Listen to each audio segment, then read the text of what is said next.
Patok na sa mga tao. So, yung project po natin is located in Barangay Bacaqui Central, Ben Palistis Highway or formerly known as Marcos Highway, corner Crystal Cave Road, Baguio City. So, very strategic yung location niya. Since kung mapapansin nyo, less than 1.5 kilometers away na siya sa Rotunda, and from there, nasa 5 to 10 minutes drive lang siya sa mga key establishments gaya ng Burnham Park, SM Baguio, at yung ibang mga tourist destinations. So, kung meron kayong mga clients, pwede nyo sabihin para mabenta yung property. Bukod sa very accessible, sa paglabas pa lang ng gate, may mga public transportation na magagamit, may mga bus, may mga taxi, and kung may private vehicle kayo, very, yung proximity niya sa mga key areas ay malapit na. And kung mapapansin nyo, sa City Hall, 3 kilometers away, sa mga parks, nasa 3 to 5 kilometers away, and also sa mga schools. So, kahit sa kamagpunta niya sa Baguio, kapag nandun ka sa Moldex Residences Baguio, very accessible siya. So, ito yung master plan ng project natin sa Baguio. So, it will be consisting of 7 buildings in total. So, for now, ang mga nakatayo pa lang is Building 1, Building 2, Building 3, and Building 4. But, yun nga po, ang RF po natin ay Building 1, Building 2, and Building 3. And, wala na po tayong availability ngayon na ready for occupancy. But from time to time, may mga nire-reopen naman po tayo. So kung meron po tayong mga clients, pwede po natin i-offer agad. So paunahan lang. Dahil very limited po ang inventory natin dahil sobrang daming equity sa Baguio. Sobrang dami pong investors na gusto mag-invest. So yan.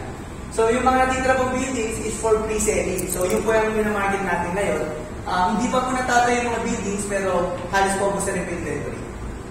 Then kung mapapansin nyo, magkakaroon tayo ng Central Park, mga different types of gardens. So, ayan po yung mga main list natin. And mapapansin nyo rin na wala tayong swimming pool sa project. Unlike sa ibang mga condominium developments ng mga developers, may mga swimming pool. Dito naman, ang i-offer ni Moldex ay jacuzzi, spa, and sauna. Since malamig na nga po yung klima, kaya, syempre, para mas refreshing, magkakaroon tayo ng jacuzzi. So, ito po yung actual photos ng site natin nung nagpunta po kami dyan last February.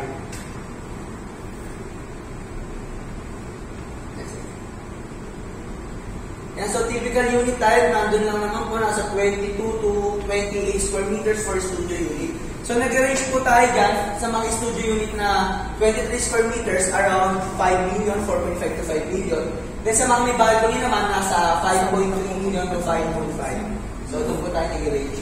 So, kung i-compare ka sa mga standard na studio unit, medyo may kamahalan, but nandun pa rin naman po yung price niya. Reasonable naman po. So, kung meron kayong mga client, better if makapag-schedule po tayo ng viewing sa Baguio, pwede naman po tayo mag-reverse ng vehicle. Kasi mas na madala nyo po yung client doon, the project is selling itself na. So, no need for further discussion. Kapag nadala nyo yung client doon, mataas na po yung chance na ma-close natin yung vehicle.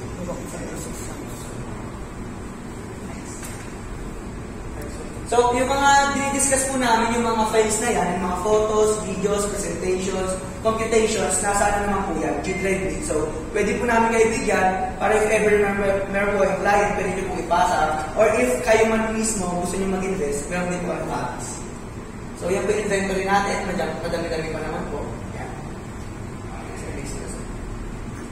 So, eto lastly, ang i-discuss natin is kung nasan tayo ngayon. Moldex Residences Valenzuela. So, lahat naman